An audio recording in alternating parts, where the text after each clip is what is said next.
The history of all hitherto existing society is the history of class struggles.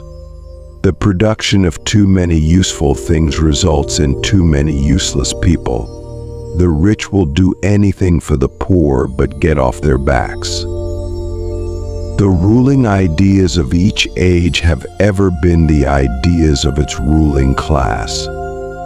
Capital is dead labor, which vampire-like lives only by sucking living labor, and lives the more labor it sucks. The worker becomes all the poorer the more wealth he produces, the more his production increases in power and range. Labor is not only a means of life, but life's prime want.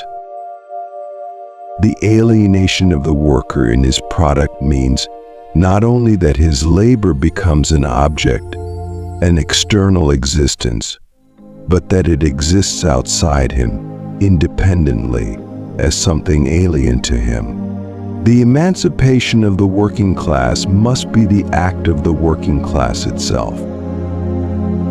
From each according to his ability, to each according to his needs. Philosophers have only interpreted the world in various ways. The point, however, is to change it. Revolutions are the locomotives of history.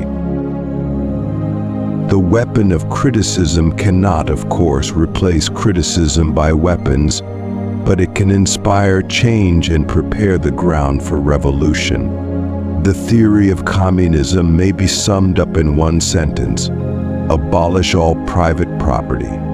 History repeats itself. First is tragedy, second is farce. Man is a species being, not only because he practically and theoretically makes the species both his own and those of other things his object, but also because he treats himself as the actual, living species. Religion is the sigh of the oppressed creature, the heart of a heartless world, and the soul of soulless conditions. It is the opium of the people. The essence of man is no abstraction inherent in each single individual.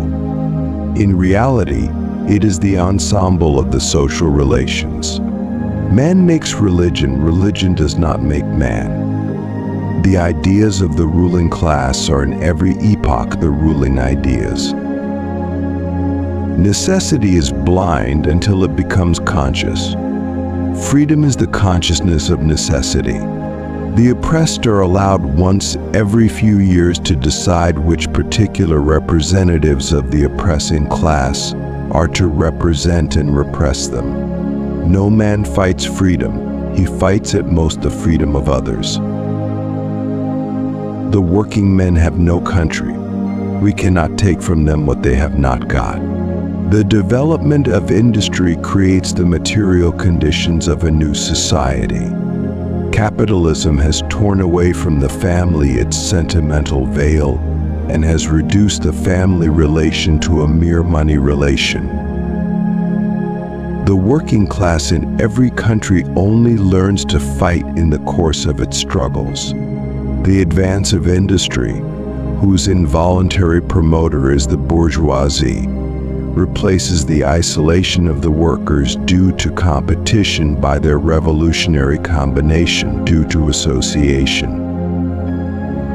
Accumulation of wealth at one pole is at the same time accumulation of misery, agony of toil, slavery, ignorance, brutality, mental degradation at the opposite pole.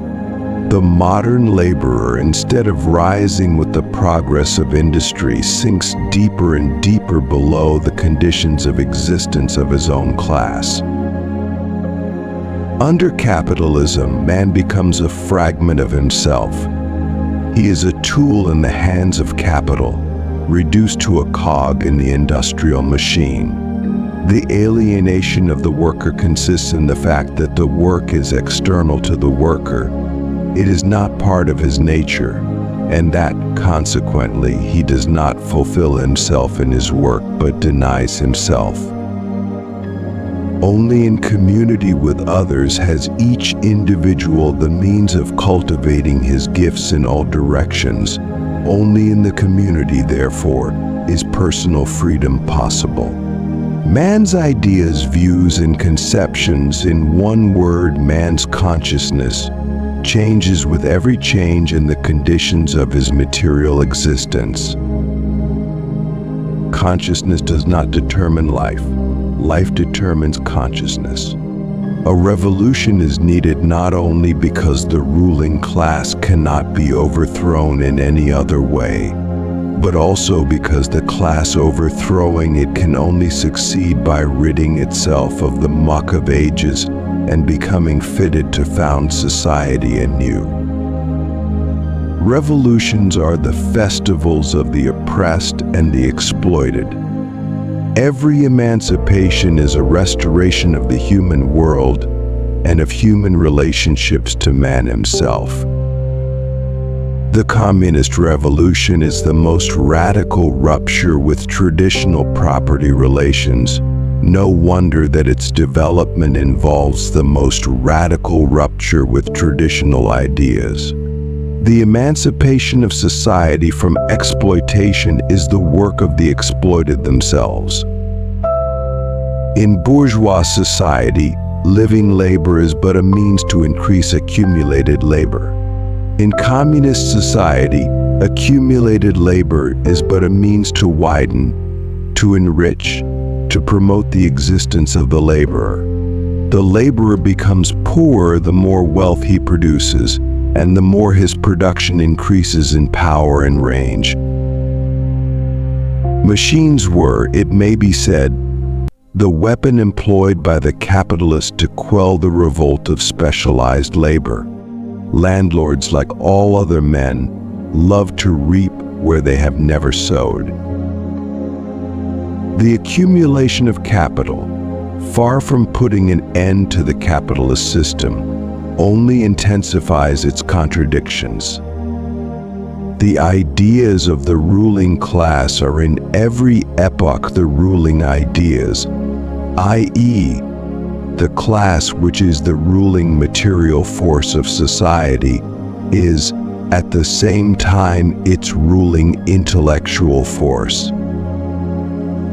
In every revolution, there intrude, at the side of its true agents, men of a different stamp, some of them survivors of past revolutions, without insight into the present movement, but still retaining influence over the masses. Religion is the impotence of the human mind to deal with occurrences it cannot understand. Civil society is the arena of human emancipation, but this arena remains the battleground of competing social forces.